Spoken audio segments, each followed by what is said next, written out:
If someone had told me that after 37 years of marriage, I'd discover a part of my husband's life I never knew existed, I would have laughed. Mark was the most honest man I'd ever met. The kind of man who always double-checked the locks before bed, who folded his socks neatly, who'd rather say nothing than tell a lie. We shared everything: the same bed, the same fears, the same quiet mornings with black coffee and the sound of birds outside. I thought that meant I knew him completely. But love does that to you. It makes you believe you've seen every corner of someone's heart. And maybe that's the cruelest illusion of all. Because one afternoon, months after I buried the man I thought I knew better than myself, I found something hidden. A small, wooden box tucked behind his old yearbooks. At first, I thought it was just another keepsake, something sentimental from his youth. But inside, there were letters. Dozens of them. And in between those yellowed pages, I found a name I had never heard before. Emily. It's strange how a single word can change the shape of your entire world. In that moment, sitting on the cold floor of his study, I realized my marriage, my life, had been built on a love that was true, but not whole. Mark hadn't been unfaithful. He hadn't lied out of cruelty. He had carried a secret, one he meant to take to his grave. But fate has a way of uncovering what love tries to hide. This is the story of the man I loved, the secret he kept, and the daughter I never knew existed, until it was too late. When I think about my life with Mark, it feels like replaying an old home movie, one of those faded VHS tapes where everything looks a little warmer than it really was. We met in the summer of 1984, back when gas was cheap and dreams were free. He was the quiet guy who worked at the hardware store. I was the girl who always found excuses to stop by, pretending to need nails or paint just to talk to him. He wasn't the kind of man who swept you off your feet. Mark was steady, the kind of steady that makes you feel safe. When he looked at you, it wasn't fire or lightning. It was sunlight, warm, constant, and familiar. We got married 2 years later. In a small church filled with daisies and nervous laughter. We didn't have much: a borrowed car, secondhand furniture, and a lot of love. Our first apartment was barely big enough for 2 people, but we didn't care. Every night we'd sit on the floor, eating instant noodles, planning a life that felt so far away and yet somehow already ours. I thought I knew everything about him. I really did. The way he always left his socks by the bed. How he hummed old country songs while shaving. How he couldn't sleep without the fan running. When we had kids, I watched him become a father. Gentle, patient, endlessly protective. The kind of dad who'd drive across town at midnight because our son forgot his homework, or build a treehouse for our daughter, even though he was terrified of heights. Our home was never perfect, but it was ours. We had the kind of love that didn't need grand gestures. It lived in the small things: morning coffee waiting on the counter, the way he'd squeeze my hand at red lights, or how he'd always save me the last piece of pie, even though he wanted it. Through the years, life tested us: bills, job losses, arguments over nothing and everything. But somehow, we always found our way back. Mark had this quiet strength that made me believe no storm could ever touch us. When he retired, we used to sit on the porch every evening, watching the sun dip behind the oak trees. He'd hold my hand and say, "We did good, didn't we?" And I'd smile, thinking yes, we really did. He never talked much about his past, but I didn't press. I figured everyone has their own ghosts, and marriage means letting some doors stay closed. After all, we had built an entire life together. Why dig through the years that came before me? Looking back now, I realize how much trust that kind of love requires. To believe you know someone completely. To never imagine they might be carrying something too heavy to share. When Mark got sick last winter, it felt like time slowed down. The doctors said it was quick, merciless. He tried to stay strong, still cracking little jokes, even when he could barely breathe. I held his hand and whispered, "You don't have to be brave for me." He smiled and said, "Old habits." He passed away on a quiet Sunday morning. The coffee pot was still warm. The house still smelled like him, like pine and soap and everything that meant home. I thought I knew the man I had loved for almost 4 decades. I thought I knew every scar, every secret, every piece of his soul. But I was wrong. It would take a dusty wooden box, hidden deep behind old yearbooks, to show me that even after a lifetime together, there were parts of him I never truly knew. After Mark passed, the house didn't feel like home anymore. It felt like an echo, like every corner whispered his name but no longer held his warmth. I kept telling myself I should start cleaning things up, but every drawer I opened, every shirt I folded, felt like a betrayal. It's strange how ordinary things, a toothbrush, a pair of glasses, a half-read newspaper can break you in ways words never could. For weeks, I couldn't walk past his study without my chest tightening. That room had always been his space, the one place he went to think, though half the time I knew he was just tinkering with broken radios or old watches. The smell of that room was him, sawdust, old paper, and faint cologne. One rainy afternoon, about a month after the funeral, I finally gathered the courage to go in. The light was dim, dust floated in the air like tiny ghosts. His jacket still hung on the chair, the sleeves wrinkled just the way he'd left them. His reading glasses were sitting on top of a book, open to a page I'll never know if he finished. I sat down, tracing my fingers over his handwriting on a notepad, grocery lists, phone numbers, reminders like pick up milk for Lily. It was so painfully ordinary that I had to stop and breathe. Then I saw them, the old college yearbooks stacked neatly on the bottom shelf of his bookcase. I'd seen them before, years ago, but something made me pull them out this time. Maybe I was just looking for another reason to hold on to him a little longer. Behind those books, covered in a thin layer of dust, was a small wooden box. It looked old, the kind of box meant for keepsakes or secrets. It was locked. At first, I thought it must be something silly, maybe old receipts or tools. But when I picked it up, something in me hesitated. It was heavier than it looked, and I could almost feel the years pressed inside it. I searched for the key everywhere, drawers, closets, even the garage. Mark was meticulous. He labeled everything. I finally found a small envelope taped under his workbench in the garage. Marked spare screws. Inside was a tiny brass key. I remember sitting on the floor with that box in my lap, my heart pounding like I was doing something forbidden. My hands were trembling when I turned the key. It clicked open with a soft sound that somehow echoed louder than thunder in that empty house. Inside, there were several things, all simple, but together they told a story. A few folded letters, yellowed with age. A black and white photograph of a young woman I didn't recognize, and a small silver bracelet with the name Emily engraved on it.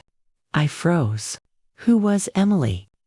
I'd never heard him mention anyone by that name, not once.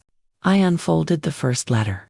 The paper was thin and fragile, the handwriting familiar marks. At the top, it said, "My love, if you ever find this, please know that I never meant to hide it from you. Some things belong to the past, but they never stop living inside us." I read it once, twice, 3 times, trying to understand. The words blurred as tears filled my eyes. The letters were dated long before we met. But there were others, some newer, written just years ago. In one, he mentioned receiving a letter back. The handwriting on that one wasn't his. It was neat, graceful, and at the bottom it said, "With love, Emily." My heart was pounding so hard it hurt.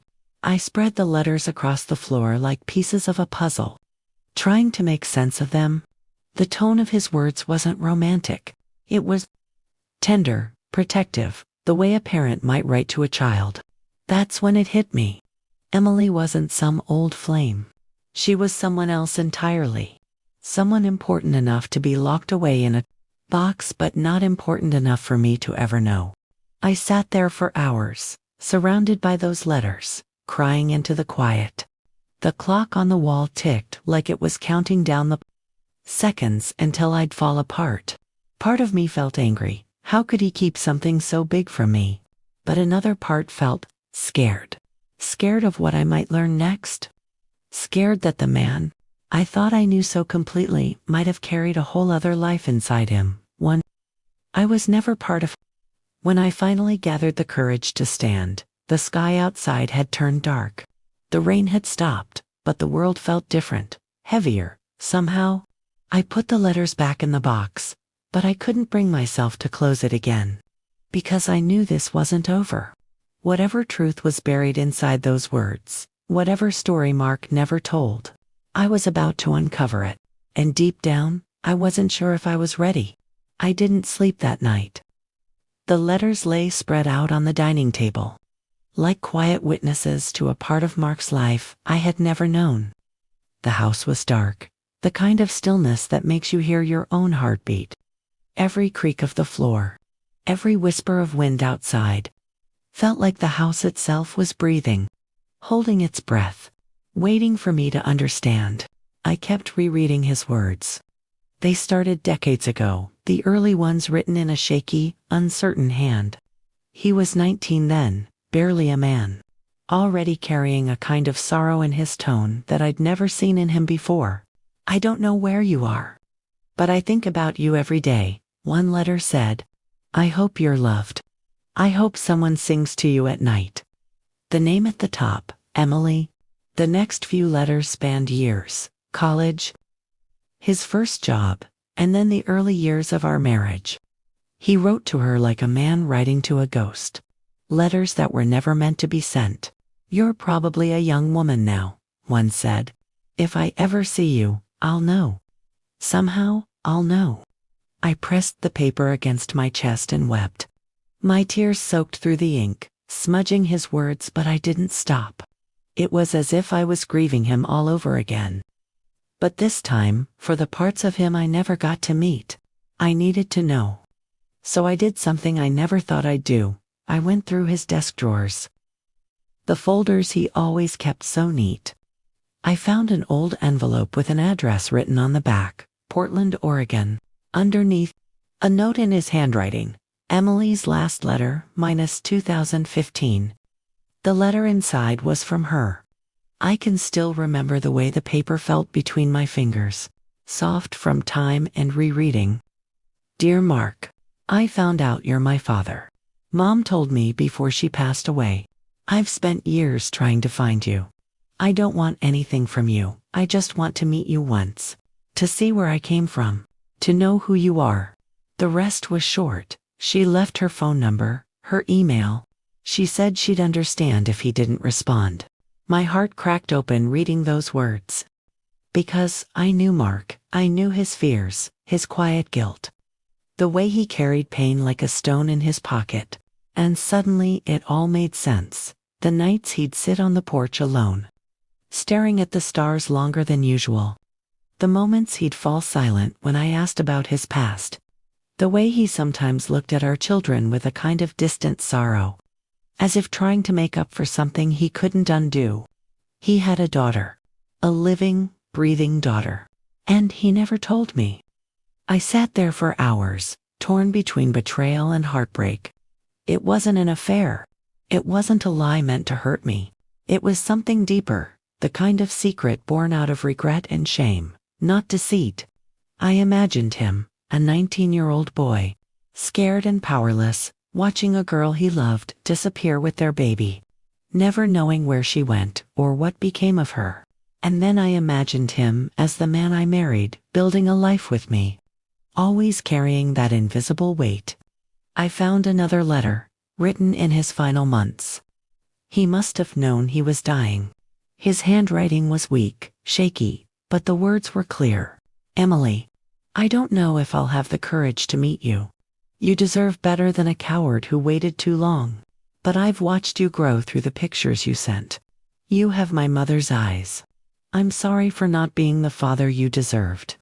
There was no stamp. He never sent it. It was the last thing he wrote. I remember holding that letter against my chest and whispering into the dark. Why didn't you tell me, Mark? Maybe he was afraid I'd be angry. Maybe he thought I'd see him differently. Not as the man who fixed broken things and carried our family, but as someone who once made a mistake too heavy to forgive. But I wouldn't have judged him. God, I would have understood. We could have found her together. We could have given her the family she'd been searching for. Instead, he carried it alone, a secret love, a lifelong sorrow, a name he never spoke out loud. The next morning, I looked at the photo in the box again. The young woman with bright blue eyes and a gentle smile. She looked so much like him. For the first time in weeks, I felt something other than grief. I felt purpose. I didn't know how yet, but I knew what I had to do. I had to find her. For him. For me. For the daughter I never knew existed, and yet somehow had always been part of the man I loved. It took me 3 weeks to find the courage to reach out to her. 3 weeks of staring at that last letter on my kitchen table, wondering if I had the right. She didn't even know I existed. To her, I was just the woman who lived the life her father never shared. But something inside me, maybe the part of me that still talked to Mark in the quiet hours before dawn, whispered that it was time. So one afternoon, with trembling hands, I dialed the number written in her letter. It rang once, twice, and then a soft voice answered. Hello, this is Emily. For a moment, I couldn't breathe. My throat felt tight, my heart racing so fast I thought I might hang up. But I didn't. Emily, I said, my voice breaking. My name is Anna. I was married to Mark. There was silence. A long one. I could hear her breathing, slow and careful, like she was trying to decide if she should hang up to. Then, finally. You mean? My father. I swallowed hard. Yes, I whispered. Your father. Another pause. Then, softly, I was beginning to think he didn't want me. Something inside me shattered then. Because I knew if there was one thing Mark wanted in this world, it was her. He just didn't know how to love her without breaking everything else around him. We talked for nearly 2 hours that day. She told me about her life, how she grew up in Oregon, how she used to stare at the mirror wondering who she looked like, how she found Mark's name years ago, but didn't have the courage to call again after he never wrote back. I told her about him, about his dry humor, his quiet kindness, how he used to whistle when he worked in the garden. She laughed softly, and I could hear the way her voice cracked, that same crack he had when he tried not to cry. Before we hung up, she said, I'd like to meet you, if that's okay. I didn't even hesitate. I'd like that too, I said. 2 weeks later, I drove to Portland. It was early spring, and the world was starting to wake up again. Cherry blossoms blooming along the sidewalks, the air smelling of rain and promise. When she opened the door, I froze. There she was, Mark's eyes, Mark's smile, Mark's way of standing with his hands half in his pockets. For a second, it was like seeing him again. The years, the grief, the questions, all of it blurred into a single moment of recognition. She hugged me first. It wasn't awkward. It wasn't forced. It was like something in both of us just knew. We spent the whole afternoon talking about him. About life, about everything he never said. She showed me photos of her own family, her husband, her 2 kids. One of them, a little boy with messy brown hair, looked so much like Mark that my heart ached and healed at the same time. When I told her that Mark had written her letters he never sent, she cried quietly. I gave them to her, all of them, tied with a faded blue ribbon. She held them against her chest and said, Thank you for keeping a piece of him alive. Now, every Sunday, she visits, sometimes with her kids, sometimes alone. We sit on the porch, the same one Mark and I used to sit on, drinking coffee, talking about him. There are moments when she laughs, and for a heartbeat, I swear it's his voice I hear. Moments when her hand brushes mine, and it feels like he's still here, not gone. Just transformed into something softer, quieter, eternal. The pain hasn't disappeared, but it's changed shape. It's no longer sharp and cruel, it's gentle now. Like a memory that finally learned how to rest.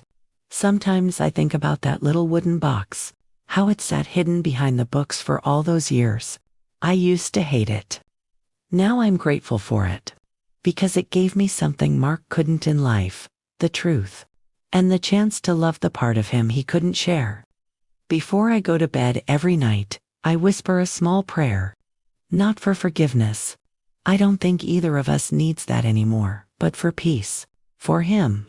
For her. For me. And sometimes, when the house is quiet and the wind brushes through the curtains, I swear I can feel him sitting beside me again.